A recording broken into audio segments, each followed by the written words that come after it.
Welcome, good to see everybody. Welcome to the regular Monday night Against the Stream Meditation Center. If you're here for the first time, I warmly welcome you. If you've been before, welcome back. Our class goes for about an hour and a half. We'll do a 30-minute meditation, then we'll have some lecture and discussion. 30 minutes can seem a little intimidating to people new to meditation, but you'll be fine, I promise. And, often we underestimate our ability to just sit and be uncomfortable and pay attention to whatever's happening, including discomfort or anxiousness.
So we'll begin with a period of sitting meditation. Find a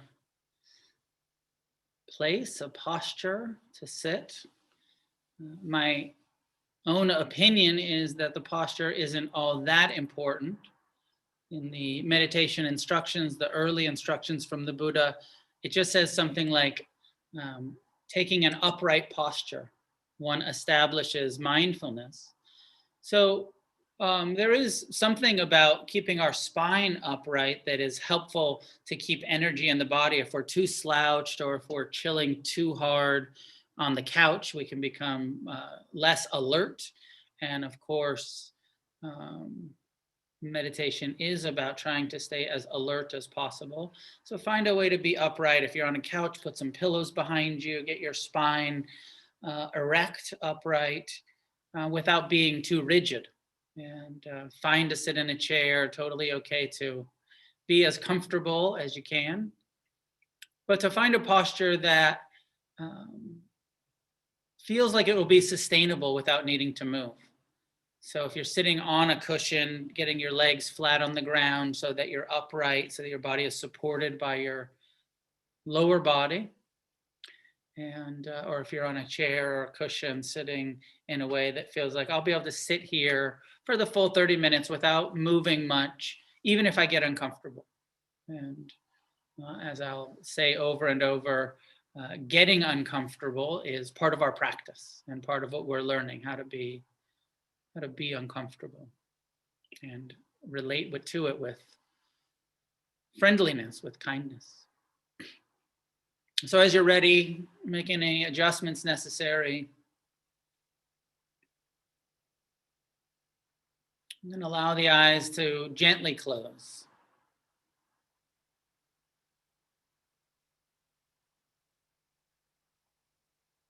And feel the breath as it comes and goes, the nostrils.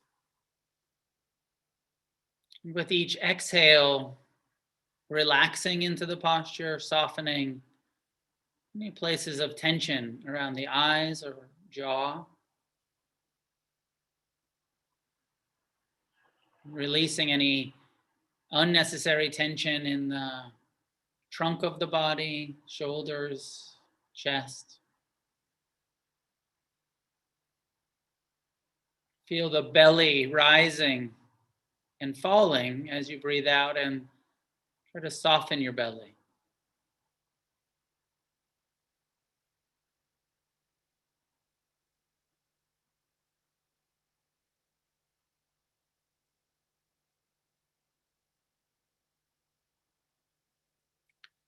We establish mindfulness, which is defined as present time, non-judgmental awareness, bringing our full attention to the present, here, now.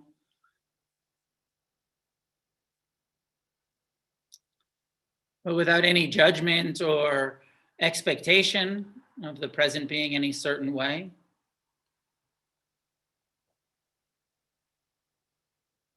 As the great teacher Ajahn Sumedho says, just reflecting and accepting right now, it's like this. Mindful of this present time experience, body sitting, breathing, whatever emotions are present, with a welcoming attitude, a friendly attitude, whatever mind states, moods, repetitive thoughts may appear during meditation, welcoming them all with friendliness.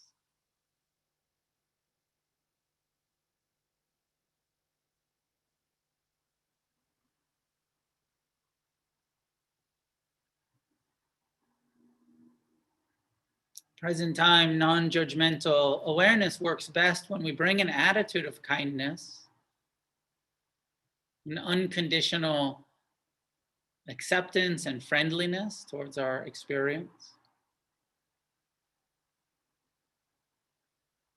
This kind of meditation isn't with the aim of creating any certain experience, but becoming more wise and more compassionate towards our minds and our bodies, towards our experience of life.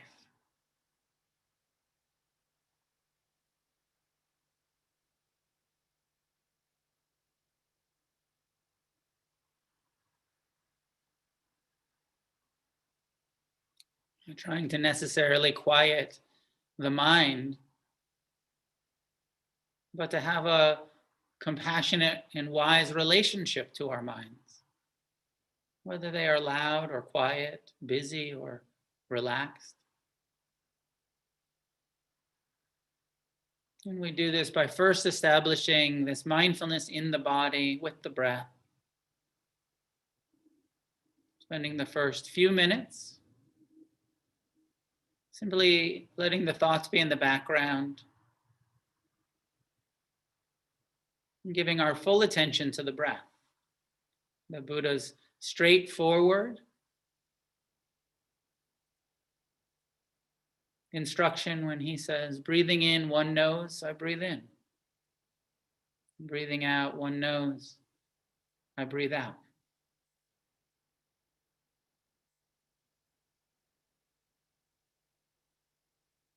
And give your full attention to the breath. Receive the breath with mindfulness in the body.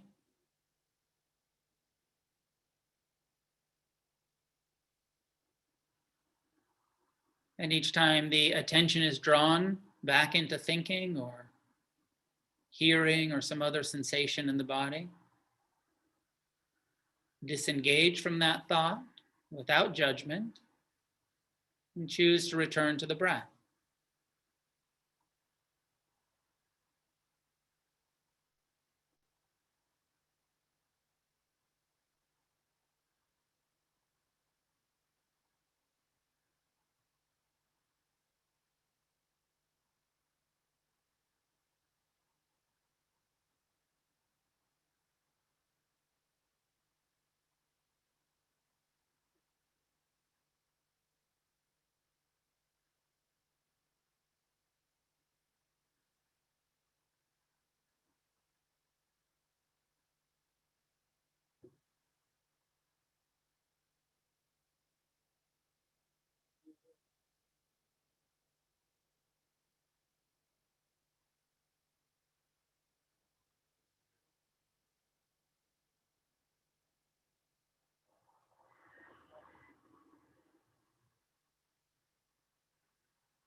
As we are mindful of the sensations that the breath creates, remembering to soften when the body becomes tense, relaxing into the posture.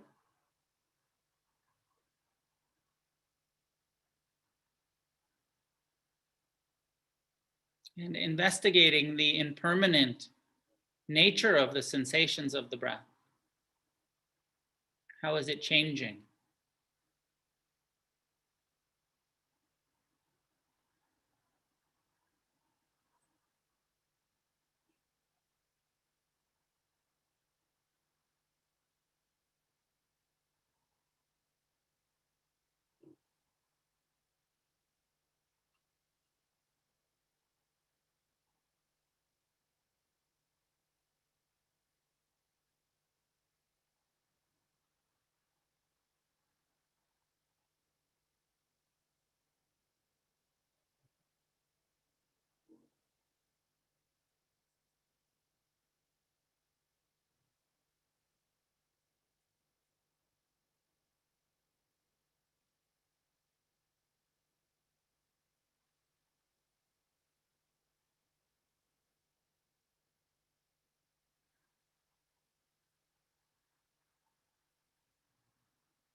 Keep disengaging from what the mind wants to do, thinking of future and past.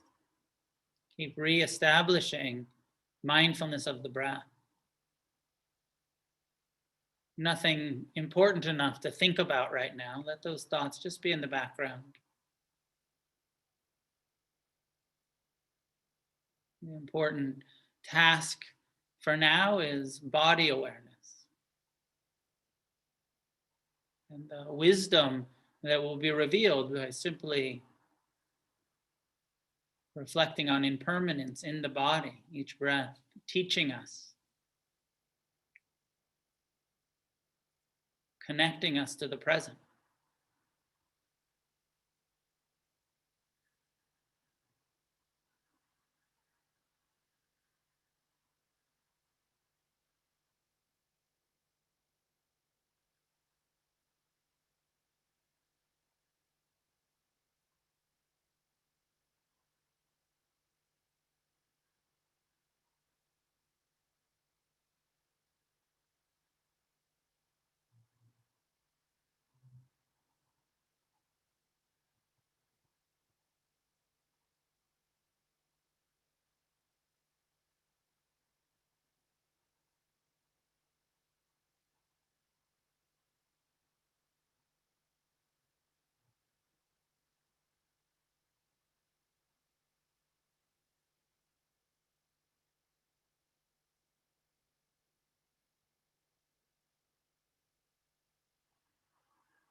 The breath can become a refuge from the suffering the mind is so often creating, the self-centered, fear-based survival instinct of the human mind, worrying about the future, regretting or reminiscing about the past.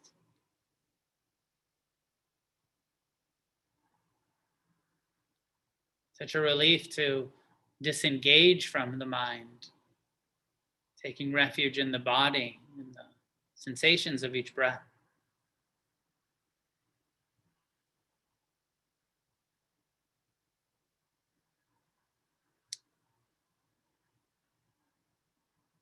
But just staying here in the pleasant, ignoring of the mind is not a true refuge. So we have to expand. The Buddha urges us, encourages us to become mindful of our whole being, the whole body, your heart and mind. Present time, non-judgmental awareness of thoughts arising and passing, emotions, and all of the activity at the sense doors, sounds and smells, tastes, images.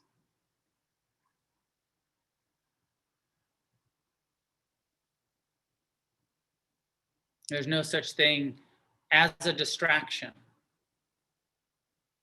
If it's happening now, it's just part of our practice, part of our awareness. These thoughts, these sounds, these sensations.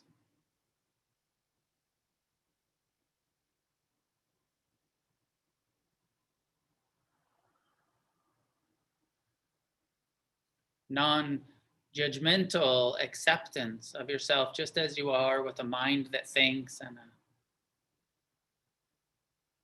body that aches.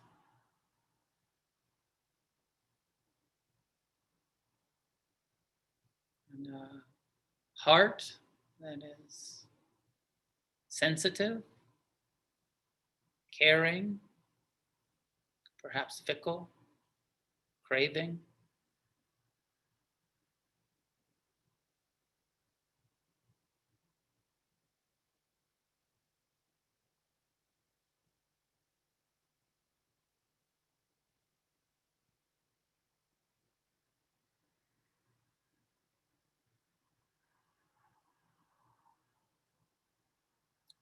Make room for your whole self. Nothing about you is unspiritual or unlovable, including all of the fears and lusts and doubts and confusions.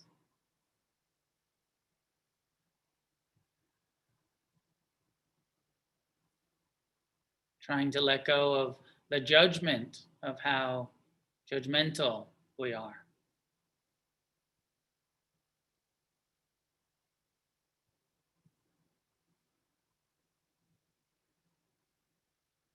Unconditional, present time awareness that is friendly and accepting as thoughts arise and pass, sensations sustain and dissolve. The breath comes and goes.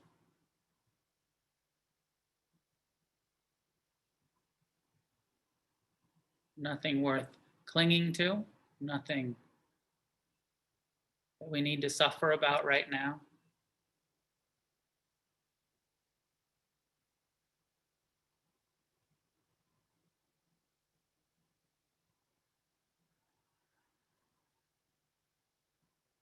Even the pain, even the fear, met in non-judgmental awareness.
Experiment with trying to let your awareness be more and more vast.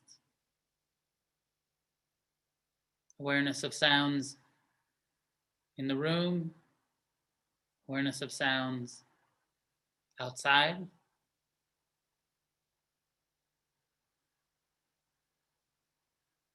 and all the way in the distance, in the horizon.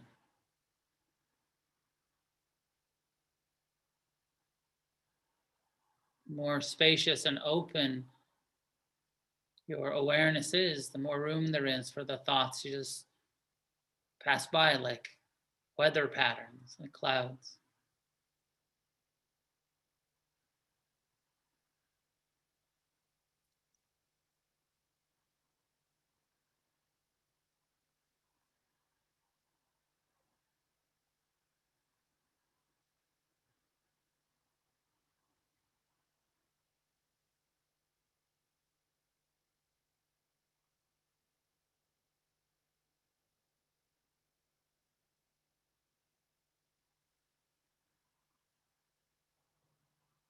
Let go of your stories about who you are, what you've been through.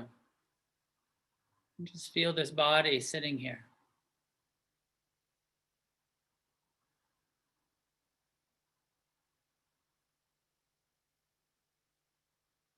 Let go of your expectations of what meditation's supposed to be like.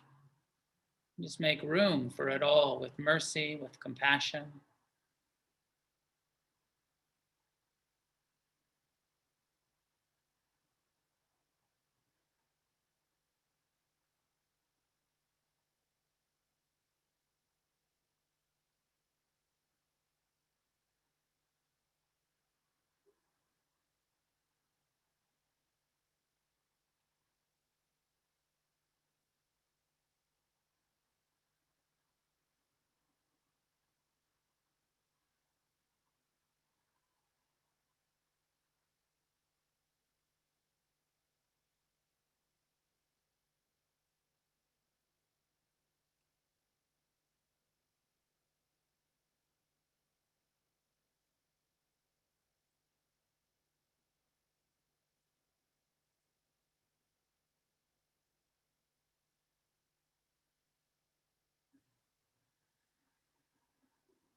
For the last couple of minutes, I invite you to turn your heart and mind towards appreciation,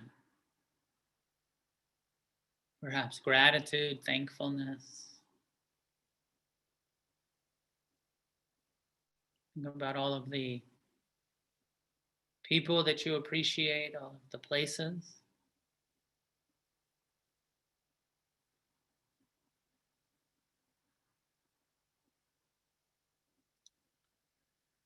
Perhaps the things, some of the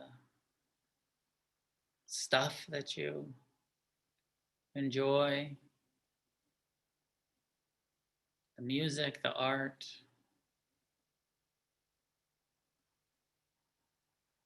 the literature.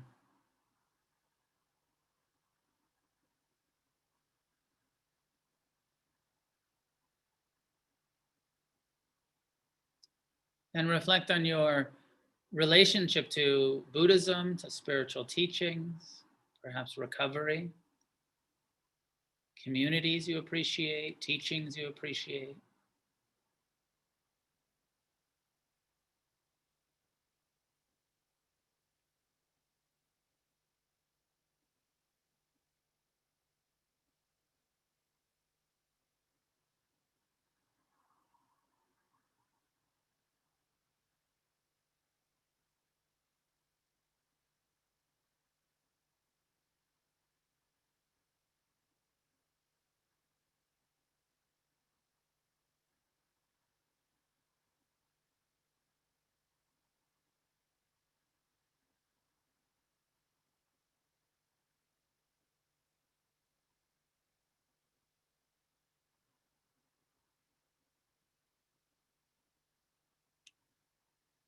And ending with bringing that appreciation into yourself, an internal nod, acknowledgement of your own efforts, meditating, studying, renunciation, service, all of the good things that you do or are beginning to do.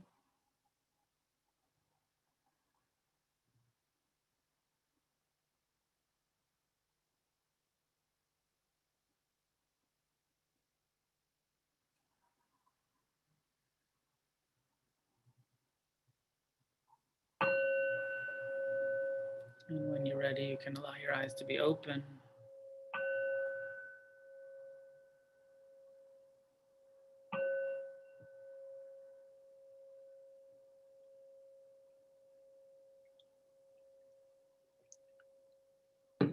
And take a moment to mindfully bring seeing and moving and see what happens as you look at your screen and you turn your camera on and you see your own face. Send yourself some appreciation. And I encourage people to, I know a lot of people like to just practice voyeurism and just, turn your camera off and look at everybody else. But one of the good things about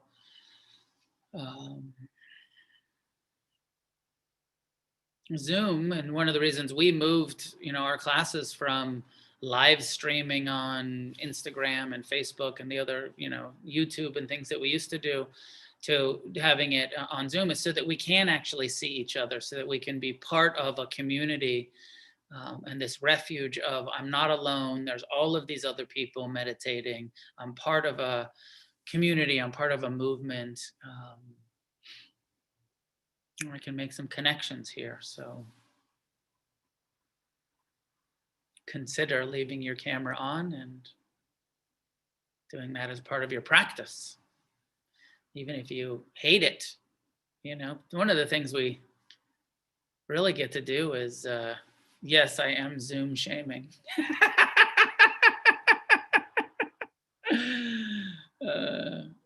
One of the things that I feel passionately about, like part of our freedom, is doing shit that's uncomfortable and not just avoiding things that are uncomfortable. Like sitting, like if you just wanted to be comfortable all the time, you wouldn't meditate.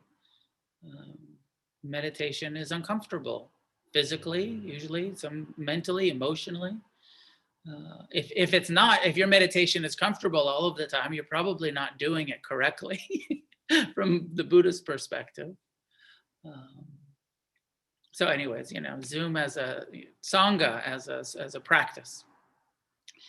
Cameras on as a practice. And also, I get it, like, tell me to go fuck myself and keep your camera off. I get it. Some of the people that probably had their cameras on are like, now I'm fucking turning it off. Don't pressure me.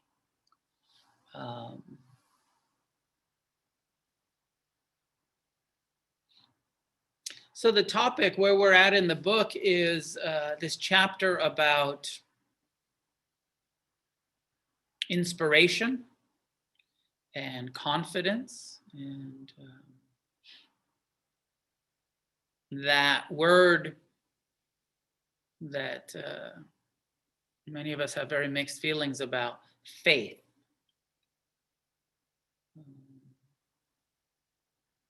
We're on chapter 3 in the Heart of the Revolution book, people who are reading along.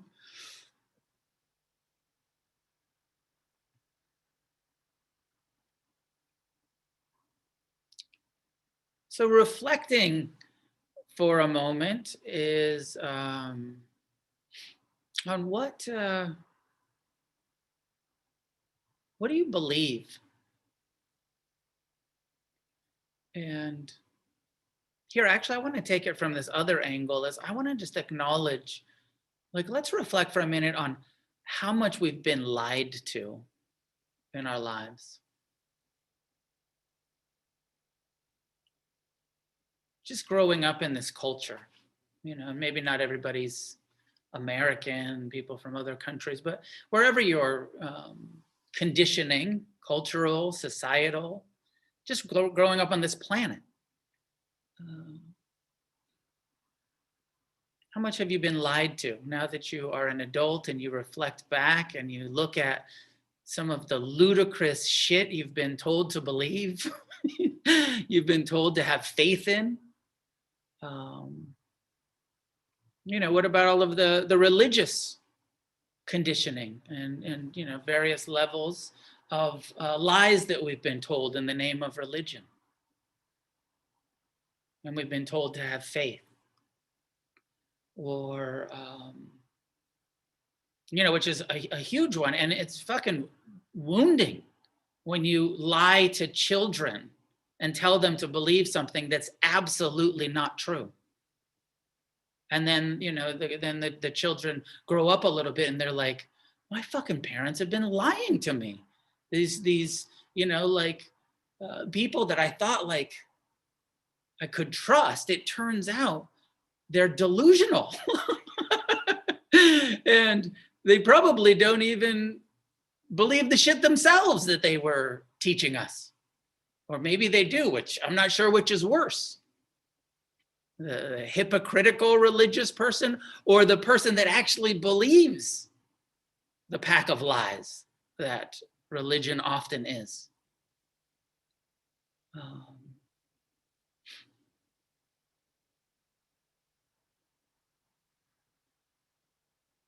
And what other kind of lies? What else have you been sort of encouraged, told to believe? Just from society, just from, this materialistic lie. You should, this American dream, money, career, that will make you happy. Relationships, that'll make you happy. If you have the partner and the home and the job and the 2.5 children, then you'll be happy. And none of that external stuff, and then you wake up. We all, hopefully you're here because you're waking up. We're all here because we're waking up, and you start to realize that was a fucking lie. That doesn't make you happy. Money doesn't work. Relationships, seeking it outside of yourself, that doesn't make me happy. That's not the source of my happiness.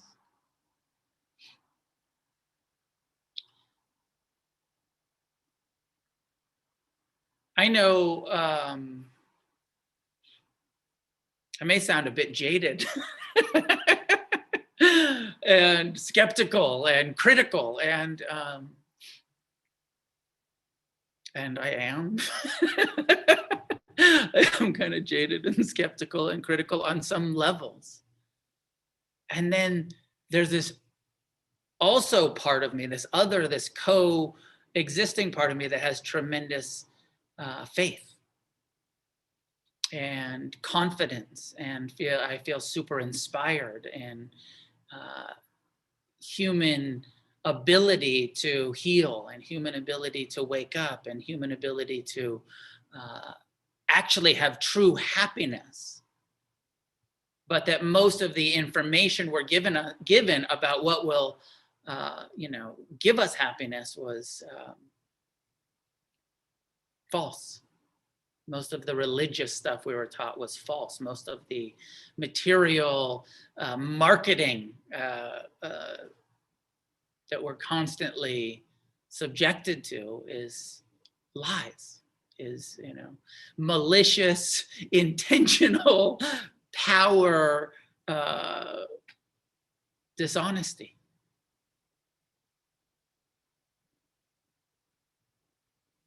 And some of it's not malicious and intentional, and some of it's just delusion, just like we live in a world that's so full of delusion and misunderstanding and ignorance. So that's the ground that I kind of come to Buddhism on, and that I don't know, I know there's so many different people with different, and then we come into a spiritual community, into Buddhism, and are we supposed to believe this? Like everything else was bullshit. I hope this isn't bullshit. I hope this isn't another dead end. How much faith, how much confidence should one have in the teachings of the Buddha?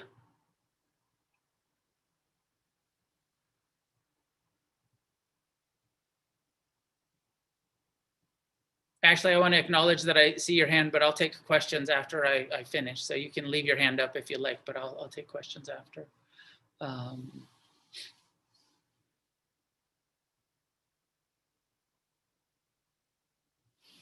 So when we were in the meditation and we're reflecting on what we're appreciative of, and reflecting on how much do you appreciate the Dharma, Buddhism, these kind of spiritual teachings? And what gives you, how much confidence do you have that these practices will bring you what you're looking for? And there's different levels of seeking. Right? Maybe that's the first question, of getting honest with myself of what am I seeking? What am I looking for? What am I hoping for? What is my aspiration with this whole meditation, Buddhism business? Of course, in America now we have this scene where there's millions of people meditating because it's been secularized and turned into stress reduction. And so maybe a lot of people that come are like, yeah, I'm just looking to be a little less stressed out.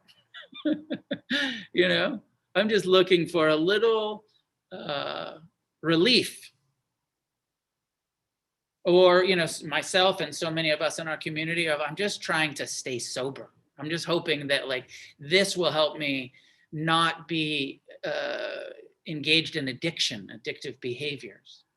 Certainly that was my entry into practicing meditation. Maybe this will help me not be so strung out, not be an addict, an alcoholic. And then there's the bigger aspiration that Buddhism offers, which is the third noble truth. In this lifetime, you can experience freedom from suffering. And, how many of us have that? Yes, I want that. I want freedom from suffering. I want to be awake. I want to be free. I had a wonderful conversation with a student this morning. And we had this conversation about do you actually want to be free? And they were saying, I'm not sure I actually want to be free. Sounds kind of boring. What would I do without my struggles and my, learning about things and, my suffering? Who would I be without my suffering? And I said, well, let's really unpack that. If it was actually possible. And we talked about, I said, well, when are you most content? And they gave me this story about when they're most content in their life. And said, now, if it was possible, and they, it was one of those kind of like, I'm content when I have like this snack that I like and this drink that I like, and I'm in my comfortable bed and I'm watching my favorite show, and that's when I'm stoked. And I said, well, what if you could feel that way all of the time, even when you didn't have your snack and your drink in your bed? What if you could feel content even when life was painful? Even when you were hungry, lonely, tired, uncomfortable, and you still just felt totally at ease with that discomfort. If you were awake and equanimous and compassionate, well, doesn't that sound good? Like, to me, that sounds fucking great. I don't want to keep suffering. I want to be free. So I know I'm going on a tangent here, but each of us looking at what are we looking for? Well, like maybe you have a low bar and you're like, I just want to like not drink today. Not that that's that low of a bar for some of us. Or I just want to, there's that book that I love to talk shit about, 10% Happier. Like maybe some people are just like, I just want to be 10% happier. Like for me, when I started meditating 10% happier, I was still in prison, like 10% happier wasn't going to do it for me. That's some like upper middle path bullshit about like life is really good and I have so much privilege and abundance and I'm going to meditate so that I'm just a little bit happier and richer than I already am. Rather than like so many of our community who's like, I'm hoping this shit will save my life. I'm hoping this shit will give me some real freedom. And I'm not going to settle for like 10%. And maybe that's, I don't know, I'm a fucking addict. I'm an all or none type of person. How about you? I want it all. I don't want 10%. That's bullshit. I don't drink wine coolers. That's bullshit. Fucking cheap buzz. I want the heroin of spiritual experience. I want full nirvana. So then we have to, and I know I'm on a tangent, but so then we have to look at, do I think, how much faith do I have? Because this is what Buddhism is really selling. This is what Buddhism is offering. And as I started with, like, we've been sold a bunch of lies. Is this another lie? Is it actually possible? What gives us faith? What gives us confidence? What gives us, what inspires us to say, like, I don't know any enlightened people. So if it's so easy, like you read the early teachings of the Buddha and it sounds easy.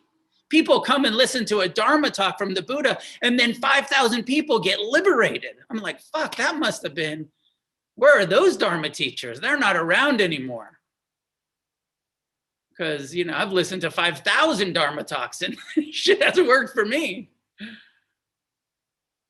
But slowly, the faith. Okay, all right, so I'm going to come back. And here's the question. To identify, what was the first thing that gave you some faith? That got you inspired to get your ass on the meditation cushion, to read the Dharma book, to go to the retreat or go to the meeting or go to what was your entryway into the Dharma, Buddhism?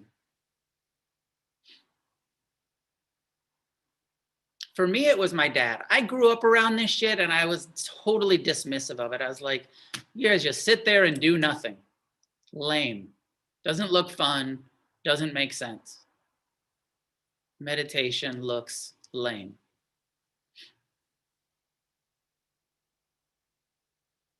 But then I was suffering enough and strung out and locked up. And my dad said, hey, try meditation. And I had enough confidence in him. I was like, well, he's a lot happier than I am. I'm fucking strung out and locked up. He's got a good life and helps people and pretty nice guy. Like, maybe I'll try meditation. I had a little bit of faith in him. And so then I did the practice.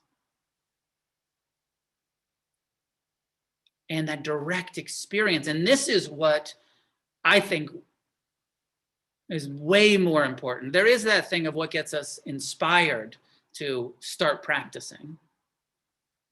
Is it desperation? Is it a person? Is it a book we read? Is it some acid trip where you see there's more going on than we thought? There's an altered consciousness, there's an altered state, but then you start practicing. And this is the faith that I'm most interested in. And I believe that Buddhism really, really is teaching, which is you can verify this for yourself. And I think unlike most religions and a lot of spiritual teachings that are selling lies, Buddhism is saying, like, it might be a lie, you don't got to believe it, but try it and see for yourself how it works. What's your own direct experience when you take on a meditation practice? When you take on an ethical way of living by the 5 precepts? Try it. Stop stealing, stop lying, stop cheating, stop using drugs and alcohol. Practice mindfulness, practice loving kindness, compassion, forgiveness. Do this thing every day for a couple years and see for yourself how your happiness increases, how your suffering decreases, and have faith in your own direct experience of the outcome of this, not the belief, but the embodied experience of practicing the Dharma. The Dharma being meditation, ethics, wisdom and compassion and service and generosity and, the whole 8-fold path. Apply it, live it. And then have faith in your own knowing. I'm certainly, as somebody who has been guilty of trying to sell Buddhism as like, Buddhism doesn't ask for faith. But there is something about Buddhism where in order to get started, we have to trust someone enough to say, I'll try meditation.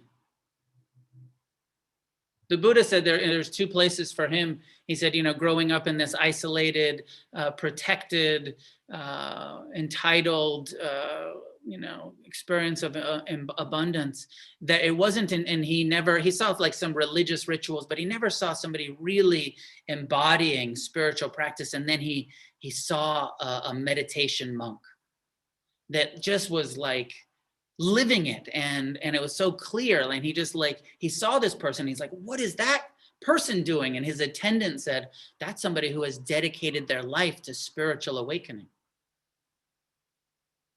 And Siddhartha, before he became the Buddha, he said, what's that mean? I want to try that. I have all of the material, I have all of the sensual, and I find it lacking. There's not happiness in this material and sensual experience. There's got to be something else. And then he went off for 7 years of intensive study and practice and discipline and asceticism. And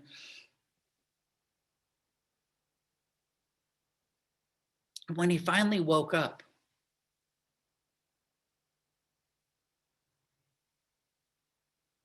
one of the first things that occurred to him, he was kind of like, oh shit, it worked.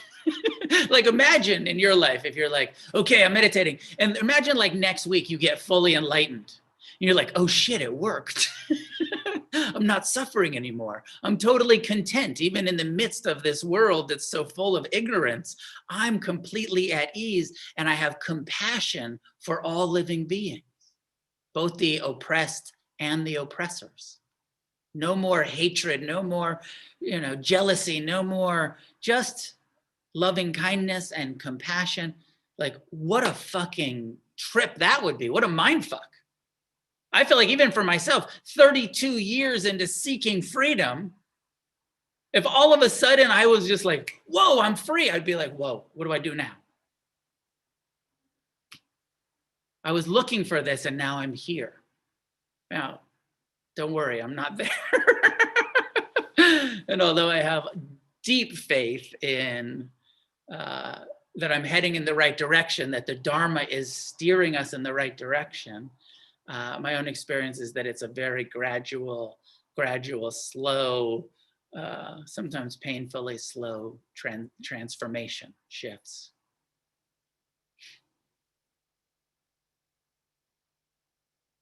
So after his awakening, he says, well, okay, how'd I get here? And he reflected, and it's actually one of the first lists in Buddhism, the first time the Buddha makes up a list. Before he makes up the Four Noble Truths and the Eightfold Path, first he says there was 5 factors or 5 faculties. He said the first thing was, I believed it was possible.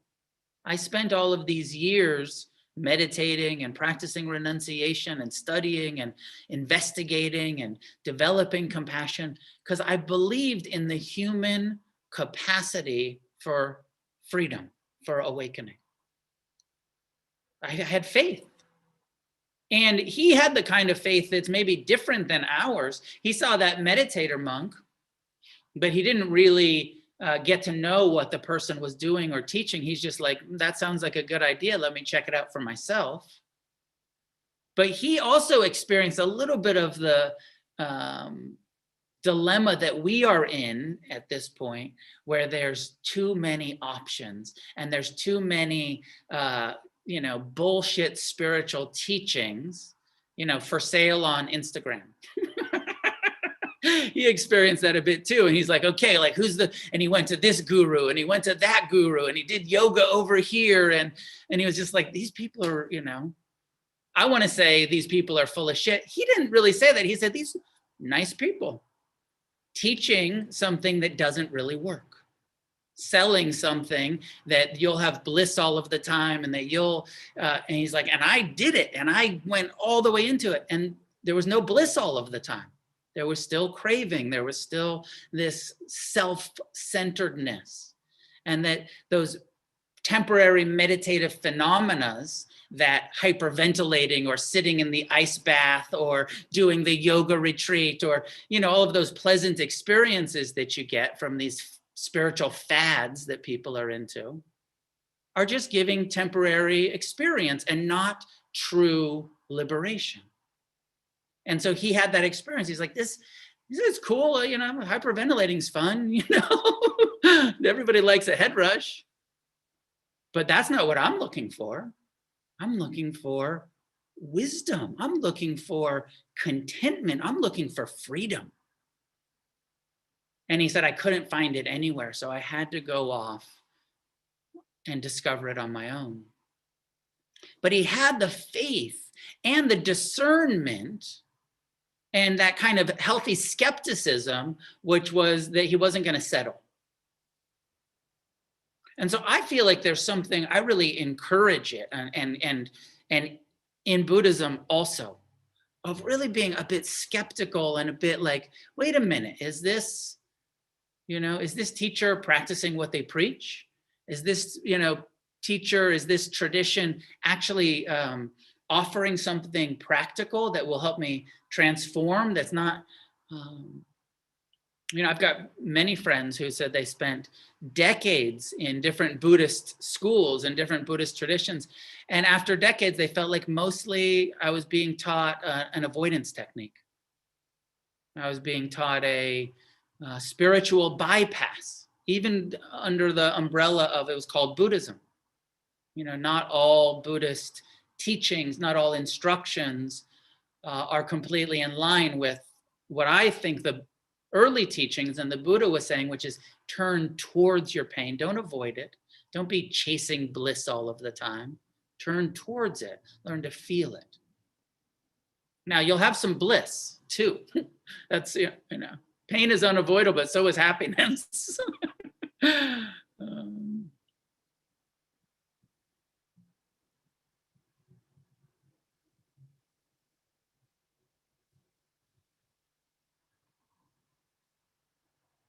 One of the dilemmas that I think that we have around our relationship to being committed and being confident and being, kind of steadfast in our practice, and meditating even when we don't feel like meditating, and coming to Sangha even when we don't feel like it, and going to retreats, and, that long-term perseverance, is that we have to, most of us, I think, have to contend with doubt. That it's totally natural. It's one of the 5 hindrances. It's one of the completely normal, ordinary experiences that we all have, that the mind at sometimes will say, I don't think it's working. I don't think I'm doing it right. I don't think this community is the right community for me. The Buddha said that his own mind was afflicted by doubt quite a bit. That's why he put it, I think, on the list of the 5 ordinary things that hinder us. And that these are universal, that we all experience: craving for pleasure, aversion to pain, restlessness, sloth, laziness, and doubt.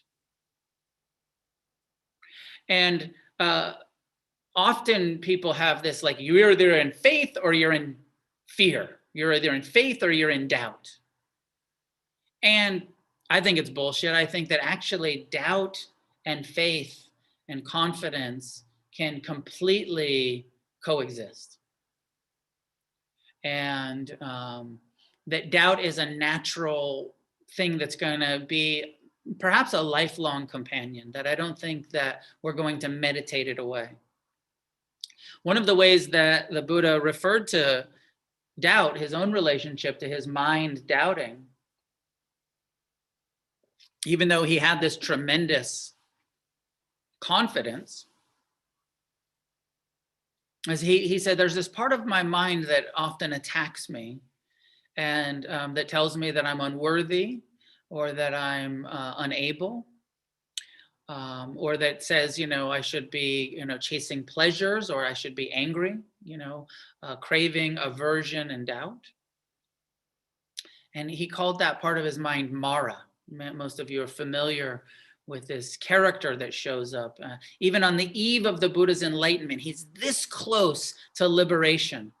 And he's attacked. He says, my mind attacks me with lustful thoughts and with hateful thoughts. And I'm able to meet the lust with non-attachment and non-reactivity. And I'm able to meet the hatred, the resentments with compassion and with forgiveness. He says, but then he says, Mara, that part of the mind, uses its most powerful weapon, which is doubt. He says, my mind says to me, who do you think you are? Why do you think you're worthy of happiness, of liberation, of freedom? In this world with so much oppression, so much ignorance, so much suffering, you're going to be free while everyone else is shackled?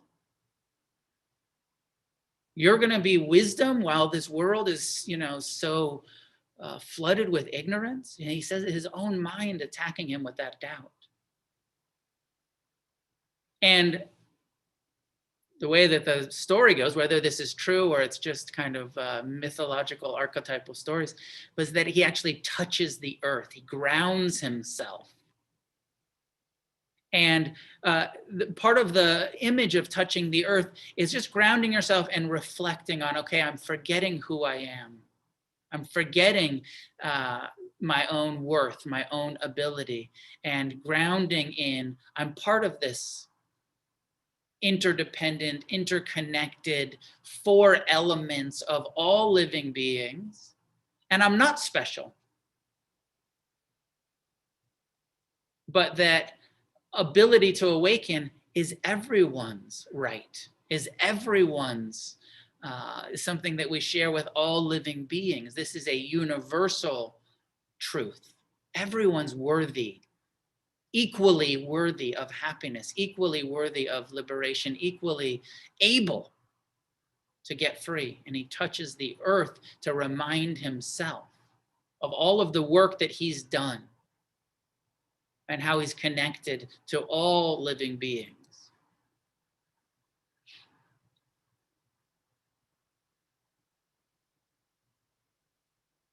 But then throughout his life, and this has certainly been my experience, I imagine, I mean, I'm not like the Buddha, but he says, my mind, even after liberation, he says, and I see through it and I feel worthy and I get liberated and I'm free. He's like, but then Mara keeps coming back. Now I'm free, but doubt keeps arising in my mind. Craving keeps arising in my mind. Aversion keeps arising in my mind. He said, but now I'm awake enough to see it as just ignorance in the mind. And he says, I see you, Mara. He replies to his own doubt when he loses faith, when he gets, confused. He says, oh, I see you. Oh, that's just a confused thought. Even when he's considering, okay, I'm liberated, what should I do? He's not sure that he should even be a teacher. What if he had believed that doubt and we didn't have Buddhism? Right? Like if he had actually believed his own mind's unworthiness and hadn't gone forth and said, hey, I figured this thing out about the cause of suffering and how we can end suffering. And here's the Eightfold Path. If he had never done that, if he'd listened to those doubts and believed them, we'd be fucked. I feel like that, I feel like I'd be so lost without this map, without this model, without these practices, without this way to train the mind, this way to live in the world. Finally, someone telling us the truth. Finally, something that we can experience for ourselves, that it's not the kind of faith that you have to believe, it's the kind of faith you have to experience. Verified, direct, reality.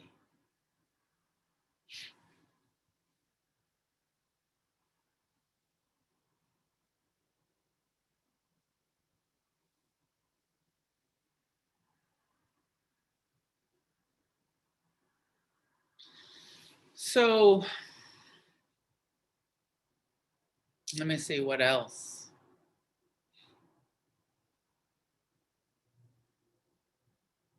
I guess part of it is, and I started to allude to it earlier, I think, maybe I was talking to someone else earlier, about like, what do we do when we lose faith?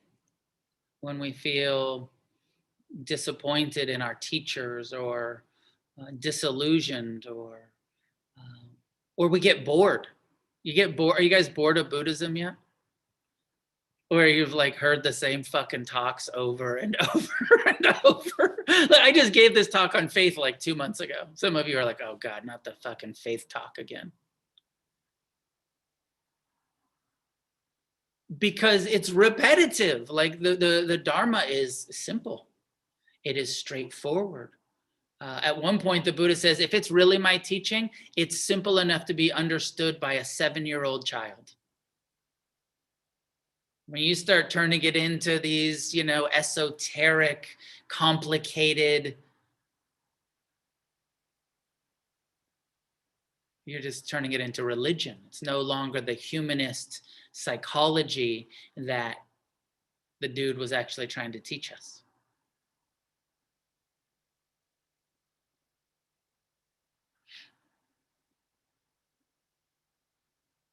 And it, like my children growing up around this stuff, once in a while they'll just be like, yeah, blah, blah, blah, there's suffering, blah, blah, blah, there's a cause of suffering. Like, that's all you teach, Dad? Like, that's so simple. Like, just, oh yeah, there's a cause, oh, Eightfold Path, duh. And the core of it is pretty simple. But practicing it, living it, it's so counter instinctual, and this follow through, continuing on even when we've heard it, continuing on when it's not that exciting and not that new. I feel like so many of us, and I'm certainly guilty of it, I suffer from a high level of novelty seeking. I like going new places and doing new things, but for the last 32 years, I've been coming to the same fucking Dharma talk over and over. And going to the same recovery meetings and, doing the same meditation. And, there's a dozen different meditation instructions, but it's still, once you've been doing it for a long time, it's still the same dozen meditation instructions. I'm looking at my mom over here who's been doing it for 50 years. More, 55 years. You're so old, Mom. And, doing it for decades and decades and decades. And there's nothing new. Same teachings. Same things to reflect on over and over. And we forget. And I like that image of the Buddha touching the earth and we're reminding ourselves. It's saying one of the things when we forget our worth, our ability, is to remember when we used to have faith. Remember that there was a part of us that still remembers, that still knows that this is a worthwhile thing to do.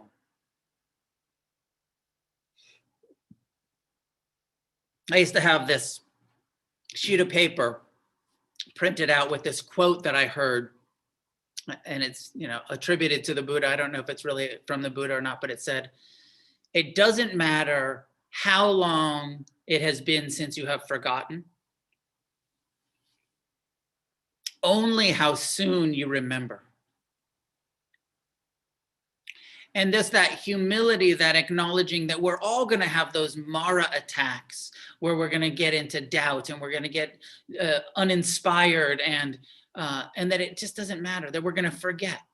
We're going to lose the plot. Most people that's true for. But only how soon we remember that we touch the earth and we remember who we are and that we have this ability and that this is actually the work that we're born to do. That, this is actually what we're doing here. We're here to heal. We're here to wake up. We're here to forgive each other. We're here to learn to forgive ourselves. And if we don't do it from here's where it gets a little mystical, and believe it or don't believe it, but from the Buddhist perspective, and if you don't do it this time, you'll get another chance next time. And you'll keep coming back until you do the work of healing and learning to love and forgive and wake the fuck up. That this is the whole process that's unfolding in this Buddhist cosmology that we call samsara.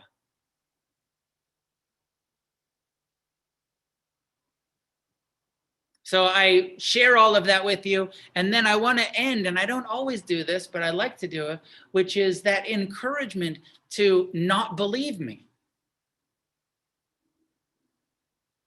but to take these teachings, these perspectives, and to reflect on them for yourself.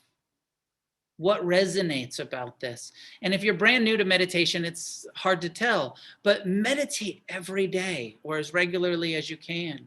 Live your life by the 5 precepts. Take it on for a year.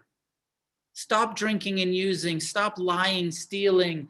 Be careful with your sexuality. Take it on for a year and maybe journal every day and see, how does your life change if you meditate every day? If you practice the 5 precepts, if you start being more concerned about how you can be of service and how you can help each other than I, me, mine.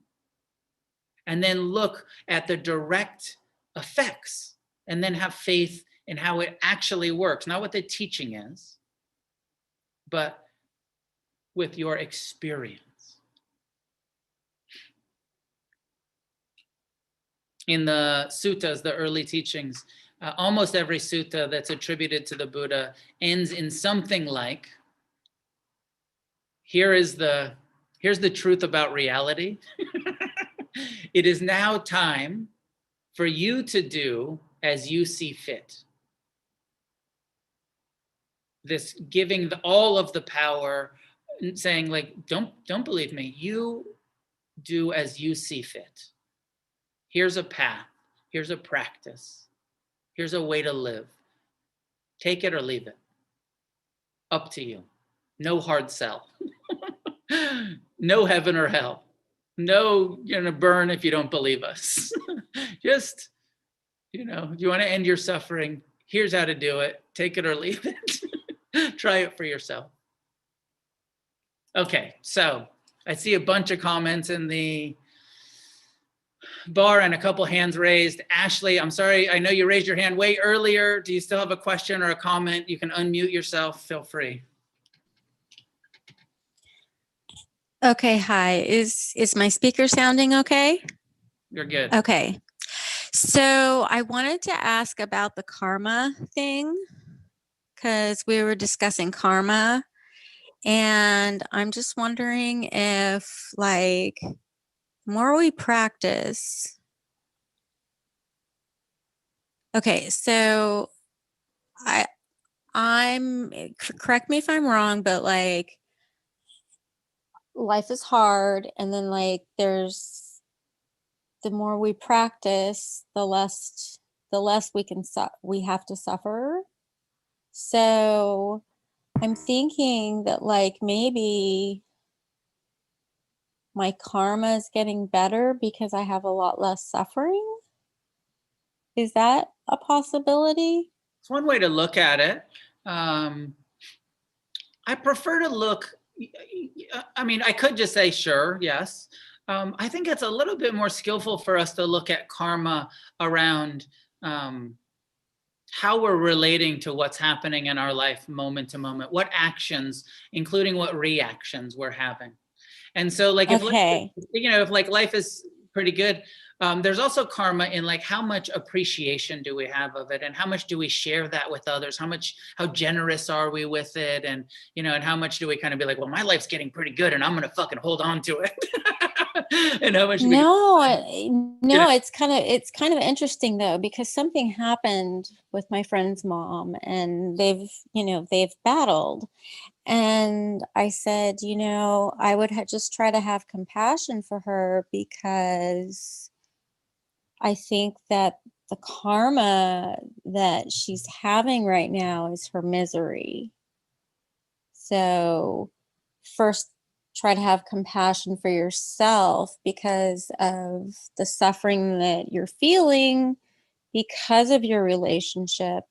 And then maybe just try to have compassion for where she's at in her life, because she's probably feeling way worse with herself than you do about you guys' past. Yeah. I like what you're saying, and I think that that's good perspective and good advice. And I just want to be cautious for us to do too much assigning of like whatever's happening. What's this and what's that? Yeah. I understand that. Karma, yeah. But I was just wondering, like, more for myself, because like I'm having a hard time with a neighbor. Right. And man, like I caught myself going, fucker, all the time when I would go down the stairs. Now I'm catching myself and going, fucker. And I go, oh no, I just put that out in the universe. And I'm just not saying anything now. So I've been practicing. Right. But like, great. So the encouragement there, this is a perfect example, and then I need to move on, but right. You're catching it, right? And rather than indulging in the negative karmic reaction of judgment or whatever it is, of starting to replace it with I wish you well. I wish you. And I got noise machines, so I don't have to listen to their gossip too. So yeah. So that'll help, right? Like, so yeah, not really the karmic reaction that I'm talking about. Like that stuff that's happening right now, your action, your reaction is what's creating your karma right now. Okay, thank you. You're welcome. Michael, jump in. Thanks, Noah. I like your reflection on the Buddha, when he got enlightened, after 7 days under the Bodhi tree, like, he had grounded himself and he dug in against Mara, and that he, even though he was free, he was enlightened, he was an arahant, that he still dealt with doubt, restlessness, sloth, aversion, desire.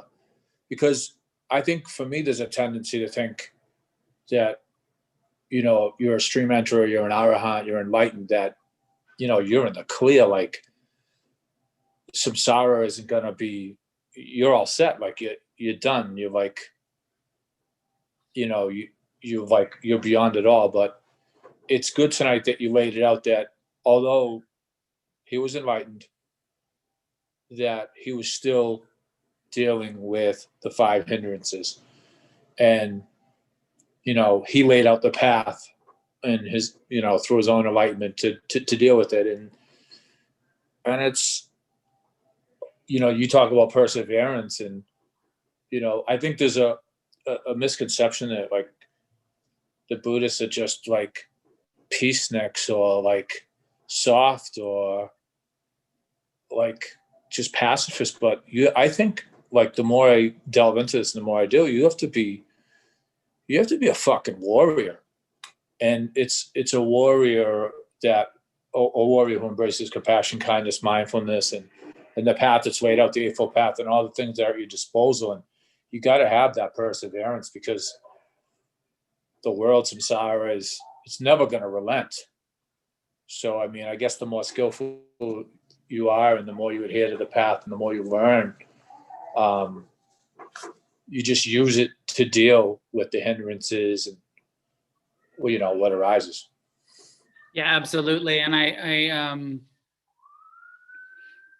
think it is important. It's the only way that I can really get my mind around liberation, a liberation that includes afflictive emotions and doubts and fears and the whole human, because sometimes, that's where I get a little skeptical of some of the Buddhist sales pitch around enlightenment and these arahants who are these like perfectly enlightened beings. And it sounds more like some sort of like spiritual bypass, or some like what is that called when they scramble your brains and you have a lobotomy. It's like you're gonna get so spiritual you won't have emotions anymore. You'll have a fucking lobotomy. And I just don't buy it. But I do buy the possibility of us getting to this place where we have such a wise relationship to our minds that when all of these difficult thoughts and feelings arise, we're able to meet them appropriately. And I think this is the definition of awakening. Being, seeing clearly and responding wisely to the reality that's happening outside of us in this world and inside of us in this human experience. So, even the enlightened ones have to kind of deal with that. No, I appreciate that. And one more thing, is that I feel like the Buddha just gave us a full toolkit to deal with anything, and it's at our disposal to use it. So thank you for laying that out tonight. It was super helpful. Thanks, man. Good to see you. Gordon. Noah, it's a joy to sit with you. Thank you. And I have a question about your practice regarding Mara. And the question is really, is Mara to be observed and noticed, or is Mara something almost alive with which I can have a relationship and a conversation, like, I hear you, but you're not running the show, or am I making up some artificial construct that way? I think it's quite wise to do the latter, Gordon, where we have a relationship with that part of our mind. And, the Buddha has that simple relationship with Mara, and it's like, it's his lifelong friend. And it keeps coming back, and he keeps saying like, I see you, I see you, Mara. I'm not, you're not catching me off guard. So I think the same way that you can have this, like you're saying, there's that other image of, which is the same kind of thing, of inviting the demons in for tea. You know, the demons are Mara. The demons are craving, aversion, doubt. And when we are aversive to the demons, they get bigger and bigger and have power over us, and we let that fear rule our lives. But when we turn towards them and we say, like, oh, it's just fear again, it's just doubt again, it's just, you know, self-loathing for the 100th time today, or whatever it is, then you have a friendly relationship, a kind relationship to that mind, and you can actually, like you're saying, you can have a dialogue with it. So you're relating to it rather than running from it or, you know, acting from it. Does that make sense?